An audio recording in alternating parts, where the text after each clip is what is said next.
A visão de 2010. No ano de 2010, Deus Pai Melquisedeque mostrou a Lisbeth uma visão para que ela e suas testemunhas verdadeiras e fiéis pudessem ver e entender que ela é a verdadeira profeta, pois tudo o que aconteceu com ela e conosco, os de seu reino, não é acaso. Foi dado a ela uma prévia do que ocorreria aproximadamente 3 anos e pouco antes de sua manifestação como Cristo, para que a compartilhasse conosco, e nos deu o privilégio de fazer parte das testemunhas verdadeiras de Cristo, que testificam que o que ela nos disse e nos diz é e sempre será a verdade. Por isso, Deus Pai Melquisedeque se encarrega de cumprir tudo o que ela diz.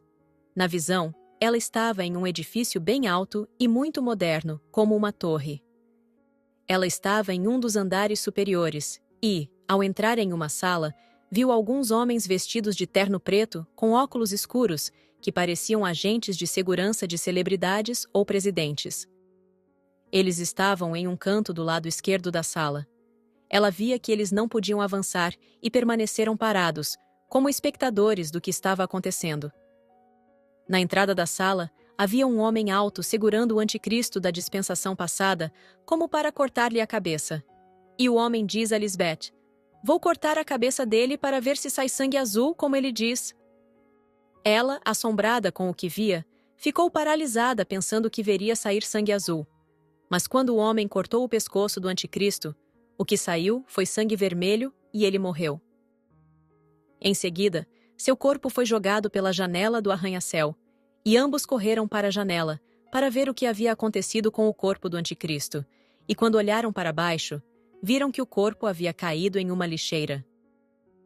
Logo depois, viram outro homem de cabelo loiro levantar-se e sair da mesma lixeira, e começou a correr com muita pressa. De repente, Lisbeth entrou em outra sala, com muitas janelas, e era possível ver as nuvens do céu através do vidro. Por isso, soube que estava no andar mais alto do edifício. Havia poucas pessoas naquela sala. Então, ela percebeu que o mesmo homem que havia saído correndo da lixeira também estava lá, sentado em um canto do lado direito, que dava para a parte norte da sala. Ela soube que se tratava do mesmo homem, porque ele usava um colar ou protetor cervical. Essa pista lhe ajudou a reconhecer que era o mesmo homem. Esta visão é a representação do que aconteceria nas duas dispensações de Lisbeth, antes e depois de sua manifestação como o verdadeiro Cristo de Deus.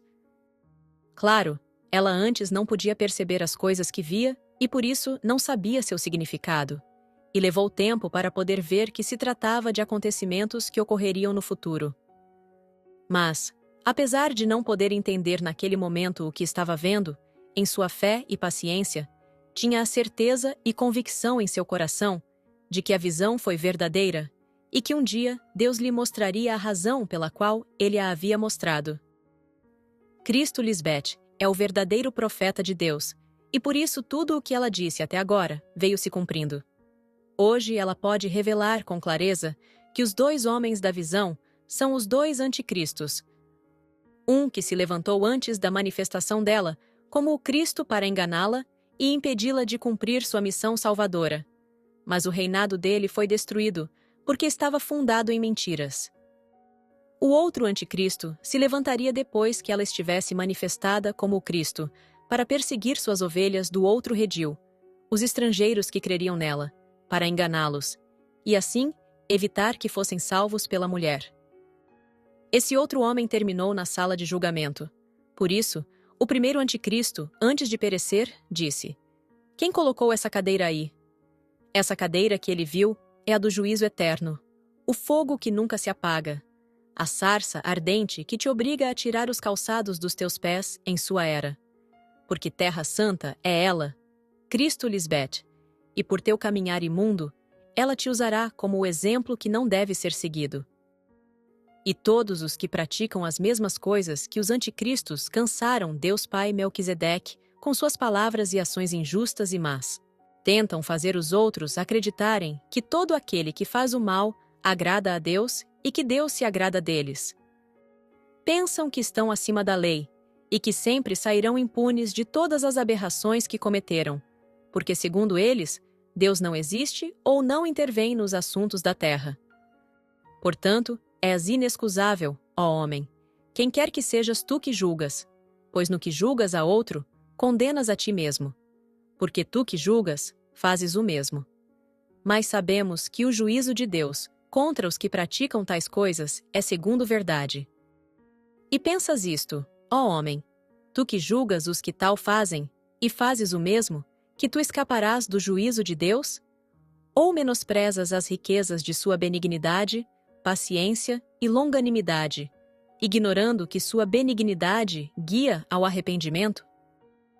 Mas, pela tua dureza e teu coração não arrependido, acumulam para si mesmos ira para o dia da ira e da revelação do justo juízo de Deus, o qual pagará a cada um conforme as suas obras. Vida eterna aos que, perseverando em fazer o bem, buscam glória e honra e imortalidade, mas ira e indignação aos que são contenciosos e não obedecem à verdade, mas obedecem à injustiça. Tribulação e angústia sobre todo ser humano que faz o mal, o judeu espiritual primeiramente, e também o grego, o estrangeiro. Mas glória e honra e paz a todo aquele que faz o bem, ao judeu espiritual primeiramente, e também ao grego, o estrangeiro, porque não há acepção de pessoas para com Deus. Porque todos os que pecaram sem lei também perecerão, e todos os que pecaram sob a lei, pela lei serão julgados, porque não são os ouvintes da lei os justos diante de Deus, mas os que praticam a lei serão justificados. Porque quando os gentios, que não têm lei, fazem por natureza o que é da lei, estes, embora não tenham lei, são lei para si mesmos, mostrando a obra da lei de Deus escrita em seus corações, dando testemunho sua consciência, e acusando-os ou defendendo-os seus raciocínios, no dia em que Deus julgará por Cristo os segredos dos homens, conforme o Evangelho de Cristo lhes bete, que está presente hoje. Amém.